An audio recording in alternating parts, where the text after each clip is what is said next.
Alright everyone, GU Extras. Knee on the stomach escapes. It's BBS 3, lesson number 12. We're going to talk about the shrimp escape variation, and I have a tip. I hope it helps. I want to show you guys what I've experienced. And what I have this question asked all the time too, is when we're doing the knee on the stomach escapes, oftentimes when we do the technique, the person's knee falls on the ground. That's great, and we can do a high-low guard, or we can do a standard shrimp escape. 1, 2, 3, and wrap them up. Question, what if the bad guy stays on his feet? So when I start to shrimp escape, he actually stays up and kind of follows me a little bit. I want to show you guys what I've traditionally done. So if you don't mind, we're just going to circle ever so slightly to the camera. Check this out. What I like to do is I'll take this hand, line the inside of their leg like we do, and then if it's no gi, I'll make a little fist, put it in the center of the abdomen, or if it's gi, I will actually grab the knot of the belt. It's very reliable.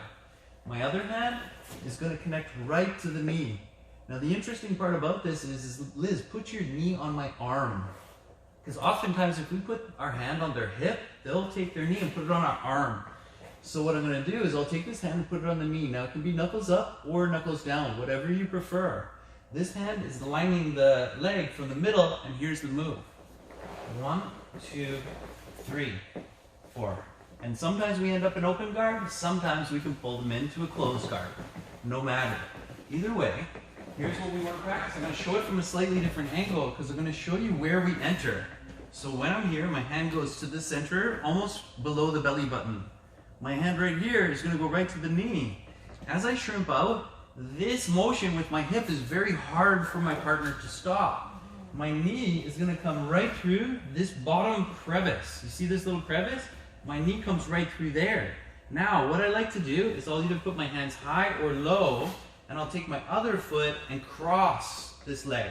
Now that I've crossed this leg, you'll notice this foot comes in, and it's like I have an X on Liz's shin. Now, if Liz stays where she is, I'm just going to pull my feet out, put them on the hip, pull them into open guard, or of course, a closed guard situation, all fine. But if they're leaning a little bit, it's really easy to bring them into the closed guard. So here we are, 1, 2, 3, 4, extend, post, shoot, wrap it up. One final time just for everyone to see, and I found that this is really helpful. We'll look at it from the completely opposite angle.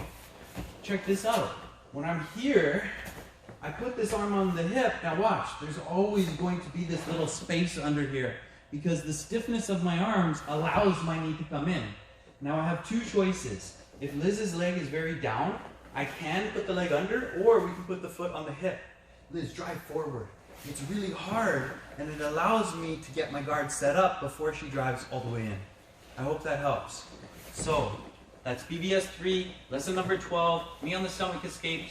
It's a slight variation on the shrimp escape. We're going in through the bottom there. We're using that X position with our legs, a little shin guard, or we're putting the foot on the hip. I hope that helps. How'd you like it? Awesome.